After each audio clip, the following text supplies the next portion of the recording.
Welcome back. Congress ಪಕ್ಷದಿಂದ ಅಂತರವನ್ನ ಕಾಯ್ದುಕೊಂಡಿರತಕ್ಕಂತ ಶಾಸಕ ರಮೇಶ್ ಜಾರಕಿಹೊಳಿ ಅವರ ಹೇಳಿಕೆ ಈಗ ಸಾಕಷ್ಟು ಲೆಕ್ಕಾಚಾರಗಳಿಗೆ ಕಾರಣವಾಗಿದೆ. ಈಗ ನಾಗೇಂದ್ರ ಅವರು ಮಾತಾಡ್ತಾ ಇದ್ದಾರೆ, ನೋಡೋಣ ಬನ್ನಿ. ಶಾಸಕರ ಗುಂಪಿನಲ್ಲಿದ್ರಿ, 2 ದಿನದಲ್ಲಿ ನಾನು ರಾಜೀನಾಮೆ ಕೊಡ್ತೀನಿ ಅಂತ ಹೇಳ್ತಾರೆ. ತಮ್ಮ ನಿರ್ಧಾರ ಏನು ಅಂತ? ಇಲ್ಲ, ಅತೃಪ್ತ ಶಾಸಕರ ಗುಂಪಲ್ಲಿ ನಾನು ಇದ್ದೇ ಇಲ್ಲಲ್ಲ, ಯಾವತ್ತಿದ್ದೆ ನಾನು ಬೇರೆ ಕಾರಣಗಳಿಂದ ನಮ್ಮ ಸ್ವಂತ ಅಲ್ಲ, ಪಕ್ಷದ ಜೊತೆ ಅಂತಲ್ಲ, ನಾವು ಬೇರೆ ಬೇರೆ ಕಾರಣಕ್ಕೆ ಮುಂಬೈಗೆ ಹೋಗಿ ಬರ್ತಾ ಇರ್ತೀವಿ. ನನಗೆ ಮಾಹಿತಿ ಇದೆ, ಅವರು ಬಿಜೆಪಿಗೆ ಹೋಗಲ್ಲ ಅನ್ನುವಂತ ಮಾಹಿತಿ ಇದೆ ನನಗಿರುವಂತ ಕೆಲವು ಆಂತರಿಕ ತೊಂದರೆಗಳು ಏನಾದರೂ ಅಲ್ಲಿ ಬ್ರದರ್ಸ್ ಅಲ್ಲಿ ಈಗಾಗಲೇ ಕೂಡ ಬೆಳಗಾಂ ಜಿಲ್ಲೆಯ ವಿಚಾರದಲ್ಲಿ ಇವತ್ತು ನಮ್ಮ ಪಕ್ಷದ ಮಂತ್ರಿಗಳು ಇವತ್ತು ಸತೀಶ್ ಜಾರಕಿಹೊಳಿ ಅವರಿಗೆ ಅವ್ರಿಗೇನೋ ತೊಂದರೆ ಆಗಿದೆ ಅಂತೇಳಿ ನಾನು ಕೇಳ್ಪಟ್ಟಿದ್ದೀನಿ. ಸ್ಪಷ್ಟವಾಗಿ ನನಗಂತೂ ಯಾವುದೇ ಮಾಹಿತಿ ಇಲ್ಲ. ಬಟ್ ನನಗೆ ಪೂರ್ಣ ವಿಶ್ವಾಸ ಇದೆ, ಅವರು ನಮ್ಮ ಪಕ್ಷದಲ್ಲಿ ಉಳಿತಾರಂತ ಹೇಳುವ ವಿಶ್ವಾಸ ಕೂಡ ಇದೆ.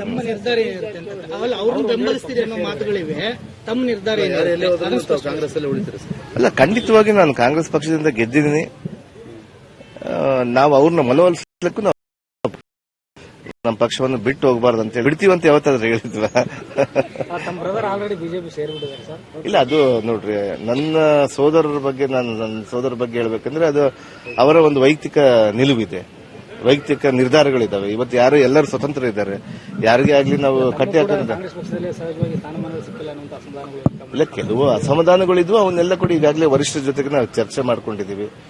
ಅವ್ರಿಗೆ ಬಿಟ್ಟ ವಿಚಾರ, ಇನ್ನು ಮಿಕ್ಕಿದ ವಿಚಾರನೆಲ್ಲ ಅವ್ರ ಗಮನಕ್ಕೆ ತಂದಿದ್ದೀವಿ, ಯಾವ ರೀತಿ ಯಾವ ಕಾರಣಕ್ಕಾಗಿ ನಮಗೆಲ್ಲ ಆಯ್ತು ಅಂತ ಹೇಳಿ. ಭಿನ್ನಾಭಿಪ್ರಾಯಗಳು ಸಹಜವಾಗಿ ಎಲ್ಲ ಪಕ್ಷದಲ್ಲಿ ಇದ್ದೇ ಇರ್ತವೆ. ನಮ್ಮ ಕಾಂಗ್ರೆಸ್ ಪಕ್ಷದಲ್ಲಿ ಅಂತಲ್ಲ, ಪ್ರತಿಯೊಂದು ಪಕ್ಷದಲ್ಲಿ ಈ ಭಿನ್ನಾಭಿಪ್ರಾಯಗಳು ಇದ್ದೇ ಇರ್ತವೆ. ಅದು ನನಗೆ ಪೂರ್ಣ ಪ್ರಮಾಣದಲ್ಲಿ ವಿಶ್ವಾಸ ಇದೆ. ನಮ್ಮ ವರಿಷ್ಠರು ಅದನ್ನ ಒಂದು ಮಾಡ್ತಾರಂತ ಒಂದು ವಿಶ್ವಾಸ ಇದೆ, ಅದನ್ನ ಬಗೆಹರಿಸಬಹುದು ಅಂತ ಹೇಳಿ ನನ್ನ ಪೂರ್ಣ ವಿಶ್ವಾಸ ಇದೆ. ಓಕೆ, ಇದು ನಾಗೇಂದ್ರ ಅವರ ಹೇಳಿಕೆ. ರಮೇಶ್ ಜಾರಕಿಹೊಳಿ ಅವರು ರಾಜೀನಾಮೆ ಕೊಟ್ಟೇನಾದರೂ ಬಿಜೆಪಿ ಸೇರ್ಪಡೆ ಆದರೆ ನಾಗೇಂದ್ರ, ಮಹೇಶ್ ಕುಮಟಳ್ಳಿ ಸೇರಿದಂತೆ ಹಲವಾರು ಪಕ್ಷಕ್ಕೆ ರಾಜೀನಾಮೆಯನ್ನು ಕೊಟ್ಟು ಬಿಜೆಪಿ ಸೇರ್ತಾರೆ ಅಂತಕ್ಕಂಥ ಮಾತುಗಳು ಕೇಳಿ ಬರ್ತಾ ಇತ್ತು. ಅದಕ್ಕೆ ಇವತ್ತು ನಾಗೇಂದ್ರ ಅವರು ಉತ್ತರವನ್ನ ಕೊಟ್ಟಿದ್ದಾರೆ. ನಾನು ಕಾಂಗ್ರೆಸ್ ಪಕ್ಷದಿಂದ ಗೆದ್ದಿದ್ದೀನಿ, ಕಾಂಗ್ರೆಸ್ ಬಿಡೋ ಪ್ರಶ್ನೆನೇ ಇಲ್ಲ. ಜೊತೆಗೆ ರಮೇಶ್ ಜಾರಕಿಹೊಳಿ ಅವರು ಕೂಡ ಏನೋ ಕಾಂಗ್ರೆಸ್ ಬಿಡ್ತಾರೆ ಅಂತ ಅಲ್ಲ, ನನಗಿರೋ ಮಾಹಿತಿ ಪ್ರಕಾರ ಅವರು ಕಾಂಗ್ರೆಸ್ ಪಕ್ಷವನ್ನ ಬಿಡಲ್ಲ. ವರಿಷ್ಠರು ಅವರ ಅಸಮಾಧಾನ ಏನಿದೆ ಅದನ್ನ ಬಗೆಹರಿಸ್ತಾರೆ, ಸಮಾಧಾನ ಮಾಡ್ತಾರೆ ಅವರದು ಅಂತಕ್ಕಂಥ ವಿಶ್ವಾಸವನ್ನ ವ್ಯಕ್ತಪಡಿಸಿದ್ದಾರೆ.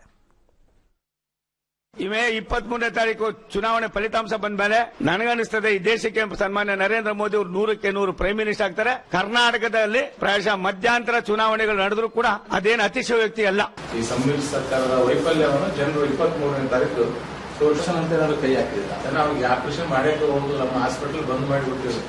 ಅವ್ರದ್ದು ಅಗ್ರಿಮೆಂಟ್ ಎಲ್ಲಿವರೆಗೆ ಅಂದ್ರೆ ಲೋಕಸಭೆವರೆಗೆ ಅವ್ರ ಅಗ್ರಿಮೆಂಟ್ ಆಗಿತ್ತು. ಈಗ ಯಾಕೆಂತಂದ್ರೆ ನಾವು ನಮ್ಮ ಹಳ್ಳಿ ಭಾಷೆಗೆ ಹೇಳೋದಂದ್ರೆ MBBS ಓದು ಹುಡುಗಿಗೆ 4ನೇ ಕ್ಲಾಸ್ ಫೇಲ್ ಆದ ಹುಡುಗ ಕೊಟ್ಟು ಮದುವೆ ಆಗ್ಯಾರ. ಅದು ಏನಂದ್ರೆ ಇಷ್ಟು ದಿನಕ್ಕೆ ನಾವು ವಿಚ್ಛೇದನೆ ಆಗ್ಬೇಕಂತ ಅವ್ರು ಅಡ್ವಾನ್ಸ್ ಮೊದಲೇ ಮಾಡ್ಕೊಂಡ್ಬಿಟ್ಟಾರ. ಈಗ ಅವ್ರು 23ನೇ ತಾರೀಕು ಕಾಯ್ಕೊಂಡು ಕುಂತಾರೆ, ಅವರೇ ವಿಚ್ಛೇದನೆ ಪಡೆದು ಇದಾಗ್ತಾರೆ. ಅವರು 23ನೇ ತಾರೀಕುವರೆಗೆ ಅಷ್ಟೇ ಸುಮ್ಮನೆ ಕುಂತಾರೆ. 23 ಆದ ತಕ್ಷಣ ಕೆಂಡ ಅನ್ನಂಗಾಗ್ಯದ. 23 ಸ್ವಲ್ಪ ಗಾಳಿ ಆಡ್ತದ. ಗಾಳಿ ಆಡಿದ್ಮೇಲೆ ಅದು ಜನರಿಗೆ ನಿಮ್ಮ ಕಣ್ಣು ಮುಚ್ಚಂತರು ಏನೋ ಇರಕ್ ಸಾಧ್ಯ ಅಲ್ಲ. 23 ಅಂದ್ರೆ ಬಹಳ ಸಾಧ್ಯತೆಗಳು ಚೇಂಜಸ್ ಆಗೋ ಸಾಧ್ಯತೆ ಬಹಳ ಇದೆ. ನಾವ್ಯಾರು ಈ ಸರ್ಕಾರಕ್ಕೆ ಟೈಮ್ ಬಾಂಬ್ ಫಿಕ್ಸ್ ಮಾಡಿಲ್ಲ. ಟೈಮ್ ಬಾಂಬ್ ಫಿಕ್ಸ್ ಮಾಡಿರೋರು ಮಾಜಿ ಮುಖ್ಯಮಂತ್ರಿ ಸಿದ್ದರಾಮಯ್ಯನವರು. ಅವ್ರು ಫಿಕ್ಸ್ ಮಾಡಿರೋ ಟೈಮ್ ಬಾಂಬು ಅದು ಯಾವಾಗ ಸಿಡಿತೋ ಗೊತ್ತಿಲ್ಲ, ಅದು ಸಿಡಿದಾಗ ಈ ಸರ್ಕಾರ ಬಿದ್ದೋಗುತ್ತೆ. ಮತದಾನ ಮಾಡಿದೇವೆ, ದೇಶಕ್ಕೆ ಒಳ್ಳೆ ಹಿತಕ್ಕಾಗಲು ಮಾಡಿದ್ದೇವೆ. ಮುಂದಿನ ನೋಡೋಣ. ಇಲ್ಲ, ದೂರ ಇಲ್ಲ. ನಾವು ತಾಂತ್ರಿಕ ಕಾಂಗ್ರೆಸ್ ಪಕ್ಷ ಶಾಸಕ ಅದನೆ, ಕಾಂಗ್ರೆಸ್ ತಗದಾನೆ. ಕಾಂಗ್ರೆಸ್ ರಾಜೀನಾಮೆ ಕೊಟ್ಟಲು ಮುಂದಿನ ನಿರ್ಧಾರ ಮಾಡ್ತೇನೆ. ಈಗ ರಾಜೀನಾಮೆ ಕೊಟ್ಟಿಲ್ಲ.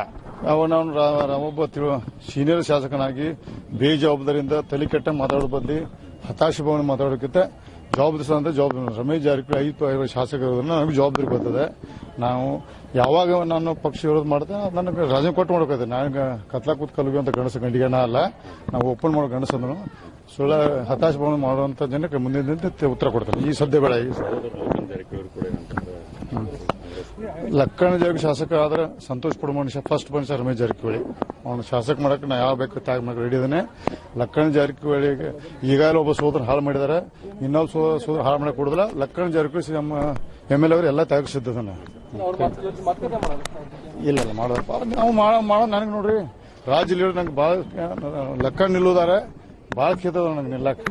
ಅವ್ರ ಜೊತೆ ಒಂದಕ್ಕೆ ಇದ್ರಲ್ಲ, ನಾವು ಇಡೀ ರಾಜ್ಯದಲ್ಲಿ ಬೇಕಾದ್ರೆ ನಿಲ್ಬಹುದು.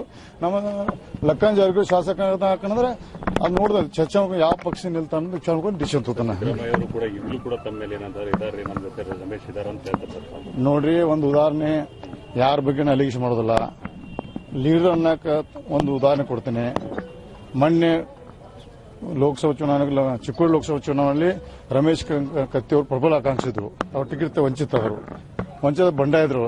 ಬಂದ ತಕ್ಷಣ ಯಡಿಯೂರಪ್ಪ 5 ತಾಸು ಬಂದು ಶಮನ ಮಾಡು ಕೆಲಸಕ್ಕೆ ಹಚ್ಚರು. ಹಂಗ ನಮ್ಮ ಪಕ್ಷದ ಆಗಿಲ್ಲ ಅಂತ ಇದು ಈ ಮಟ್ಟಕ್ಕೆ ಬಂದ್ರೆ ಇಷ್ಟೇ. ನಮ್ಮ ಕಾಂಗ್ರೆಸ್ ಇನ್ನು ಈವರೆಗೆ ನನಗೆ ಯಾರು ಮಾತಾಡಿಲ್ಲ. ಈ ಕ್ಷಣದವರೆಗೆ ನನಗೆ ಯಾರು ನಮ್ಮ ಪಕ್ಷ ಮಾಡಿ ಏನು ಕೇಳಿಲ್ಲ.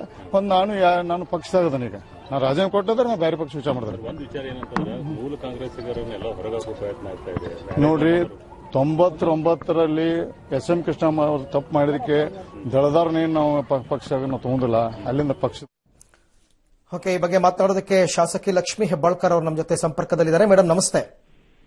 ನಮಸ್ಕಾರ ಮೇಡಮ್, ಮತ್ತೆ ಬೆಳಗಾವಿ ರಾಜಕೀಯ ಏನೋ ಬದಲಾಗೋ ಸೂಚನೆಗಳು ಕಂಡು ಬರ್ತಾ ಇದೆ. ರಮೇಶ್ ಜಾರಕಿಹೊಳಿ ಅವರು ಹೇಳ್ತಾರೆ ರಾಜೀನಾಮೆ ಕೊಡೋದ್ರ ಜೊತೆ ಇನ್ನಷ್ಟು ಜನ ರಾಜೀನಾಮೆ ಕೊಡ್ತಾರೆ ಅಂತ ಹೇಳ್ತಾರೆ. ಬೆಳಗಾವಿನಲ್ಲಿ ಹಾಗಾದ್ರೆ ಎಂತ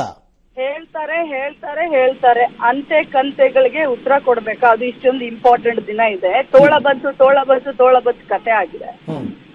ಅಲ್ಲ, ನಿಮ್ಮ ಪಕ್ಷದವರೇ ಮಿನಿಸ್ಟರ್ ಸತೀಶ್ ಜಾರಕಿಹೊಳಿ ನಾನು ಹೇಳ್ತಾ ಇದ್ದೀನಲ್ಲ, ಮತದಾನ ತುಂಬಾ ಇಂಪಾರ್ಟೆಂಟ್ ದಿನ ನಮ್ಗೆ. ಒಂದೊಂದು ನಿಮಿಷ ಒಂದೊಂದು ಕ್ಷಣ ನಮ್ಗೆ ಇಂಪಾರ್ಟೆಂಟ್ ಇದೆ.